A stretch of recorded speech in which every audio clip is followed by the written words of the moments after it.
दोस्तों आज हम आप लोगों के सामने टाइम ट्रेवल यानी समय यात्रा, क्या समय यात्रा संभव है? क्या टाइम मशीन सच में है? ऐसे बहुत सारे सवाल आपके भी मन में है और हमारे भी मन में है। क्या टाइम मशीन या टाइम ट्रेवल पॉसिबल है? क्या समय यात्रा वास्तव में संभव है?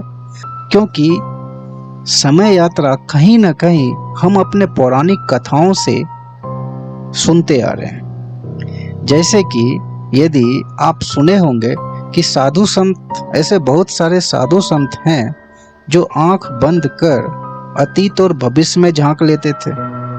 पौराणिक कथाओं में यदि आप बात करें तो उसके अनुसार देवी देवता एक ग्रह से दूसरे ग्रह और एक समय से दूसरे समय में चले जाते थे। अब सवाल यह है कि ये काम मशीन से हो सकता है? ऐसे बहुत सारे सवाल है। यदि हम टाइम ट्रेवल की बात करें तो ऐसे बहुत सारे सवाल है और ऐसे बहुत सारे दिलचस्प सवाल है। आप तस्वीर के माध्यम से भी हम आपके सामने इस 19वीं और 20वीं सदी में भी कुछ ऐसे कहानी, आप तस्वीर के माध्यम से भी कुछ फोटोग्राफ आप देख सकते हैं। कुछ ऐसे इंसान ने दावा किया, आप तस्वीर के माध्यम से भी देखे होंगे कि वो 1958 में थे और वो 2006 में आए और फिर 1958 से ही वो 2047 में चले गए। है ना दिलचस्प? तो दोस्तों हम उन तमाम कहानियों के बारे में भी बात करेंगे जो वाकई दिलचस्प है। टाइम ट्रेवल, टाइम मशीन क्या वास्तव में संभव है? और यदि टाइम मशीन वास्तव में संभव है तो हमारे मानस पटल पे आखिर इसकी परिकल्पना किस तरीके से हमारे दिमाग में आई? तो दोस्तों यदि हम इसकी बात करें तो सबसे पहले हमें इस समय यात्रा के इतिहास को समझना पड़ेगा। जैसे कि यदि महाभारत में समय यात्रा का उल्लेख बहुत ही अलग और पौराणिक कथाओं के अनुसार किया गया है। महाभारत में यदि समय यात्रा का उल्लेख को समझें तो ऐसा कहा जाता है कि राजा काकुदमी की कहानी का उल्लेख है, जो ब्रह्मा से मिलने के लिए स्वर्ग की यात्रा करता है और जब वह पृथ्वी पर लौटता है तो वह यह जानकर आश्चर्यचकित होता है कि पृथ्वी पर कई युग बीत चुके हैं। फिर यदि बौद्ध के अनुसार समय यात्रा की बात करें तो बौद्धपाल यानी बौद्ध पाली कैनन में समय की सापेक्षता का उल्लेख है। दोस्तों है ना दिलचस्प? यदि टाइम मशीन और आज के साइंस की बात करें तो साइंस से पहले ही कुछ ऐसी पौराणिक कथाएं और कुछ ऐसी अलग अलग काल में इसके उल्लेख किए जा चुके हैं। जैसे कि फिर वो बौद्ध का काल हो, फिर वो महाभारत का काल हो, फिर वो जापानी कहानी हो, फिर चाहे वो यहूदी की कहानी हो। मैं उन तमाम कहानियों के बारे में भी आपसे बात करूंगा। दोस्तों यदि चैनल पे नए हैं तो सबसे पहले चैनल को सब्सक्राइब कर लीजिए और बेल आइकन को जरूर प्रेस कर दीजिए। तो दोस्तों यदि महाभारत के काल का उल्लेख करें, जैसा कि मैंने आपको बताया कि महाभारत में राजा काकुदमी की कहानी का उल्लेख है, जो ब्रह्मा से मिलने के लिए स्वर्ग की यात्रा करता है और जब वह पृथ्वी पर लौटता है तो वो जानकर आश्चर्यचकित हो जाता है कि पृथ्वी पर कई युग बीत चुके हैं। यदि बौद्ध के अनुसार समय यात्रा की बात करें तो बौद्ध पाली कैनन में समय की सापेक्षता का उल्लेख है ना दिलचस्प दोस्तों? बुद्ध के प्रमुख शिष्यों में से एक कुमारा कस्पा के बारे में बताती है, जो संशयवादी प्यासी को समझाते हैं कि स्वर्ग में समय पृथ्वी की तुलना में अलग तरह से गुजरता है। कुछ ऐसे जापानी कहानी भी बहुत चरितार्थ है। जापानी कहानी के अनुसार उर्शिमा तारो में टाइम ट्रेवल वर्णित है, जिसमें उर्शिमा तारो नामक एक युवा मछुआरा समुद्र के नीचे एक महल में जाता है और 3 दिनों के बाद जब वह अपने गांव घर वापस लौटता है तो वह खुद को भविष्य में 300 साल आगे पाता है। उसके गांव में 300 साल बीत चुके होते हैं जहां उसे बुला दिया गया। उसका घर खंडर हो चुका है और उसके परिवार की मृत्यु हो गई। यदि यहूदी के अनुसार समय यात्रा की बात करें तो यहूदी परंपरा में पहली शताब्दी ईसा पूर्व के विद्वान होनी हा मगेल को 70 साल से सोते हुए कहा गया है। जागने पर जब वह घर वापस लौटता है तो उसे कोई भी ऐसा व्यक्ति नहीं मिलता जिसे वह ये बता सके कि वो 70 साल से सो रहा था। और लोगों को जब ये कहानी, कुछ लोग उन्हें मिले और जब वो कहानी ऐसा बताया कि वो 70 साल से सोया था तो किसी को उसके दावों पर विश्वास नहीं होता। तो दोस्तों, ये कुछ ऐसे कहानी हैं जो कहीं न कहीं समय यात्रा, टाइम ट्रेवल को चरितार्थ करती है। अब यदि दोस्तों मैं 18वीं शताब्दी, 19वीं शताब्दी और 20वीं शताब्दी की बात करूं, जहां से साइंस की शुरुआत होती है, तो यहाँ भी एक कहानी दिलचस्प है। यदि 18वीं शताब्दी की बात करूं तो समय यात्रा दर्शन और कथा साहित्य में व्यापक रूप से मान्यता प्राप्त अवधारणा है, जो 1895 के पहले केवल वैज्ञानिकों के बीच ही लोकप्रिय था। लेकिन उसके बाद 1895 में टाइम मशीन के विचार को सर्वप्रथम H.G. वेल्स के उपन्यास द टाइम मशीन ने आम लोगों के बीच लोकप्रियता हासिल की। दोस्तों, इसके बाद एक ऐसी घटना होती है जहां से आप और हम टाइम मशीन बनाने की कल्पना कर सकते हैं या करते आए हैं। और वो घटना है जब दुनिया के महान साइंटिस्ट अल्बर्ट आइंस्टाइन ने जब अपनी एक theory, special theory of relativity 1905 ईस्वी में दुनिया के सामने रखा। यानी विशेष सिद्धांत से, यानी स्पेशल थ्योरी ऑफ रिलेटिविटी के विशेष सिद्धांत से पता चलता है कि समय उन लोगों के लिए अलग अलग दरों पर गुजरता है जो एक दूसरे के सापेक्ष, यानी जो एक दूसरे के रिलेटिव बढ़ रहे हैं।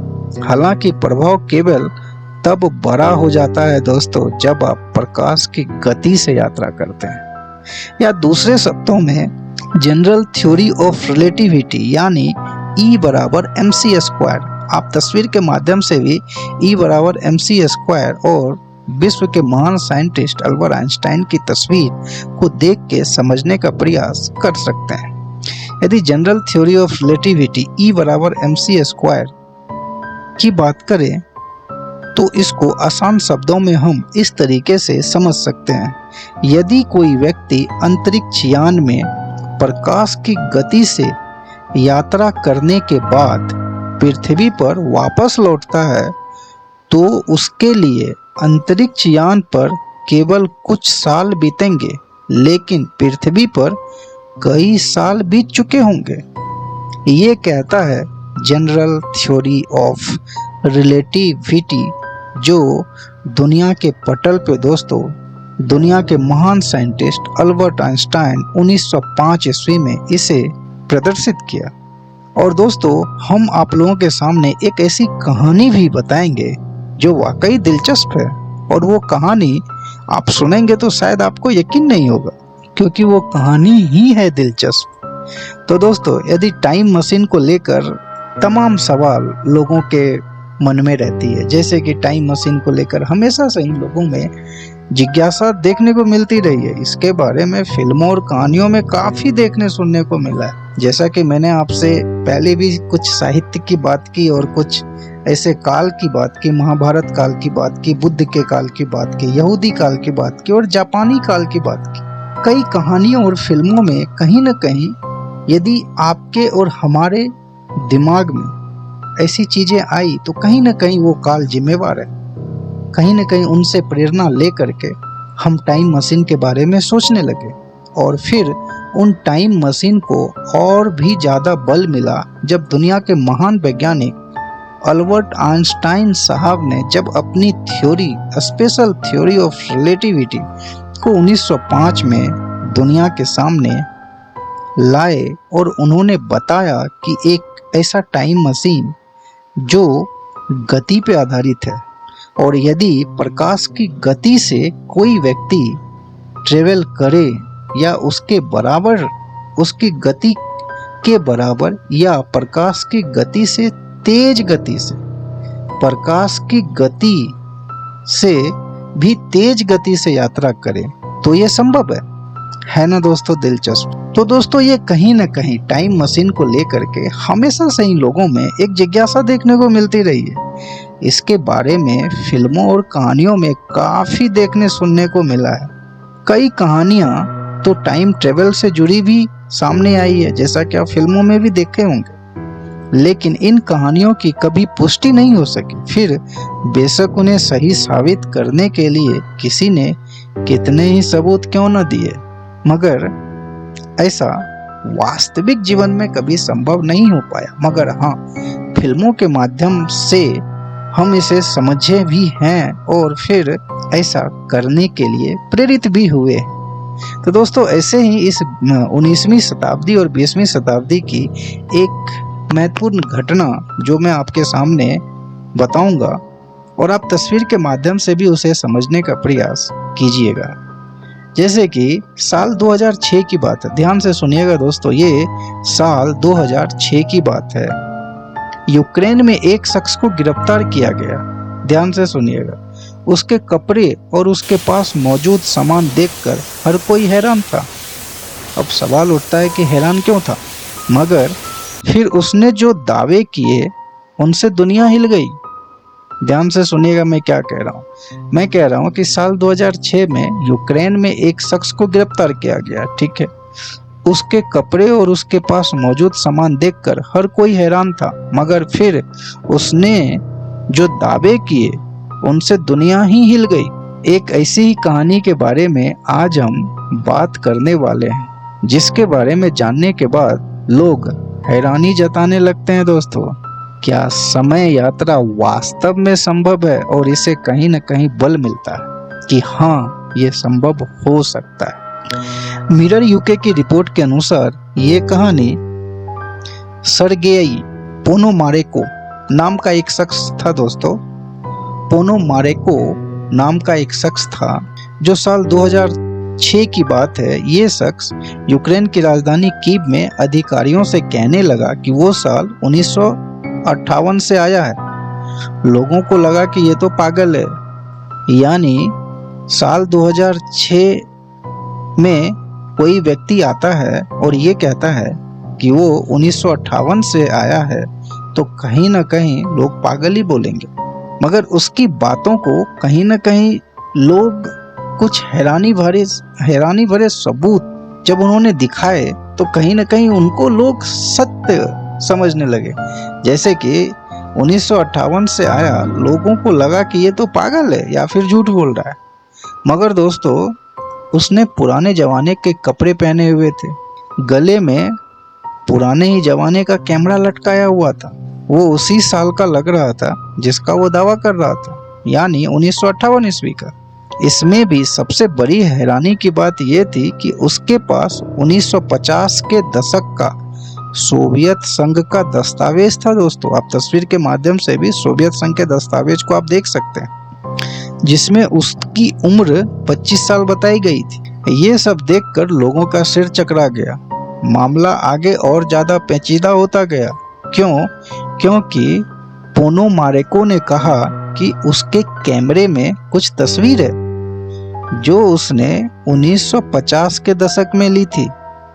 अधिकारियों ने तस्वीर की पुष्टि करते हुए माना कि ये उसी वक्त का दावा पोनोमारेको ने किया है ना। दिलचस्प दोस्तों, वो जब तस्वीर दिखाता है, वो व्यक्ति पोनोमारेको जब वो तस्वीर दिखाता है तो वो सत्य साबित होती है कि वो तस्वीर 1950 का दिखाता है। उसमें वो एक महिला के साथ नजर आता था, पीछे एक यूएफओ जैसी चीज दिख रही थी। उस तस्वीर में दोस्तों यूएफओ जैसी एक चीज दिख रही थी और ऐसा माना गया कि इस तस्वीर को लेने के बाद भविष्य में, यानी साल 2006 में आ गया।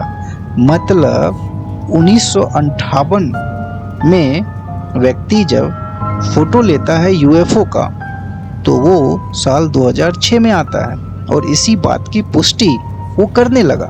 आगे अधिकारियों को पता चला कि इसी नाम का एक शख्स, पुणे को मारेको नाम का ही एक शख्स, जब अधिकारियों ने पता लगाया कि क्या ये व्यक्ति सही बता रहा है, क्या वास्तव में वो 1958 का है।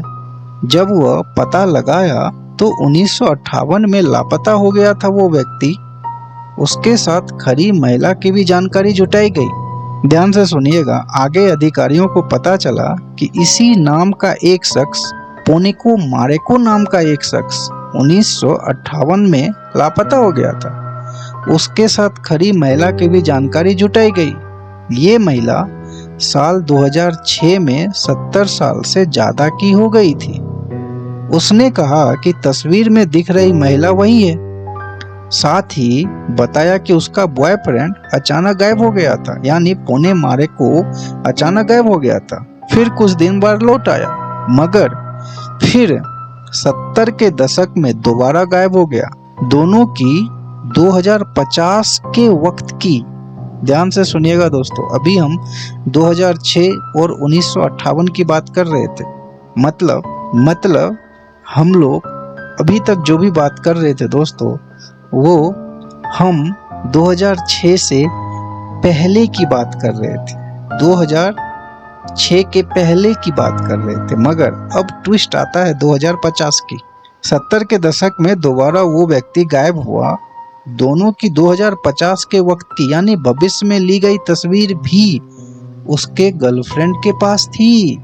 ये उसे उसके बॉयफ्रेंड पोनो मारेको ने भेजी थी, है ना दिलचस्प दोस्तों। पोनो मारेको ने उसको 2050 की तस्वीर भेजी थी और ये उसकी गर्लफ्रेंड ने उस पुलिस अधिकारी को बताया कि वास्तव में 70 के दशक में हमारा बॉयफ्रेंड अचानक से गायब हो गया था और 1958 में भी हमारा बॉयफ्रेंड गायब हो गया था और 2006 में उस औरत की जो वर्तमान आयु थी वो 70 साल की थी। जब इसका पता लगाया गया, जब अधिकारियों के द्वारा पता लगाया गया, तो उस महिला ने ये भी कहा कि उसके बॉयफ्रेंड ने 2050 की तस्वीर दी है ना दिलचस्प। जब मामला इतना ज्यादा उलझ गया तो एक और हैरान करने वाली घटना हुई। ये शख्स 2006 में ही अचानक से गायब हो गया, फिर किसी को पता नहीं चला कि ये कहाँ गया। पोनो मारेको ने 2006 में गिरफ्तार होने के बाद बताया था कि उसका जन्म 1932 में हुआ था।